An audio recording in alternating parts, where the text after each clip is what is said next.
Hello friends, ಸಮ್ಮರ್ಗೆ ನಾವು ಕೂಲಾಗಿ ಏನಾದರೂ ತಿನ್ನಬೇಕು ಅಂದರೆ ಬನ್ನಿ ಹೆಲ್ದಿ ಆಗಿರುವಂಥ ಈ ಫ್ರೂಟ್ಸ್ ಸಲಾಡ್ನ ಮನೆಯಲ್ಲೇ ಮಾಡ್ಕೊಳ್ಳೋಣ.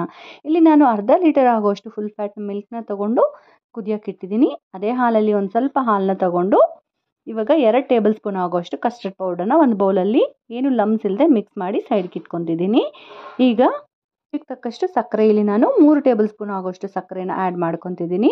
ಹಾಗೆ ನಾವು ಆವಾಗಲೇ ಮಿಕ್ಸ್ ಮಾಡಿ ಇಟ್ಕೊಂಡಿದ್ದೀವಲ್ಲ ಕಸ್ಟರ್ಡ್ನು ಕೂಡ ಸೇರಿಸಿ 1-2-3 ನಿಮಿಷ ಮಿಕ್ಸ್ ಮಾಡ್ಕೊಳ್ಳಿ.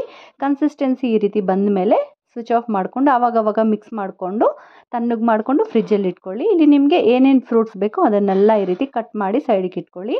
ಸೊ ನಾನಿಲ್ಲಿ ಒಂದು ಬೌಲಲ್ಲಿ ಫ್ರೂಟ್ಸ್ನೆಲ್ಲ ಕಟ್ ಮಾಡಿ ಇಟ್ಕೊತಿದ್ದೀನಿ. ನಾನು ಆಲ್ರೆಡಿ ಫ್ರಿಡ್ಜಲ್ಲಿ 1 ಅವರ್ ಇಟ್ಟಿದ್ದೆ. ಕಸ್ಟರ್ಡ್ನ ಆ್ಯಡ್ ಮಾಡ್ಕೊತಿದ್ದೀನಿ. ಹಾಗೆ ಕಸ್ಟರ್ಡ್ ಹಾಗೆ ನಾವು ಕಟ್ ಮಾಡಿ ಇಟ್ಕೊಂಡಿರೋಂಥ ಡ್ರೈ ಫ್ರೂಟ್ಸ್ನ ಕೂಡ ಆ್ಯಡ್ ಮಾಡಿಕೊಂಡು ಚೆನ್ನಾಗಿ ಒಂದ್ಸರಿ ಮಿಕ್ಸ್ ಮಾಡ್ಕೊಳ್ಳಿ. ಅಷ್ಟೇ ರೆಡಿಯಾಗಿದೆ ಟೇಸ್ಟಿಯಾಗಿರೋಂಥ ಫ್ರೂಟ್ ಕಸ್ಟರ್ಡ್. ಇಷ್ಟ ಆದರೆ ಲೈಕ್ ಮಾಡಿ, ಶೇರ್ ಮಾಡೋದು ಮರಿಬೇಡಿ.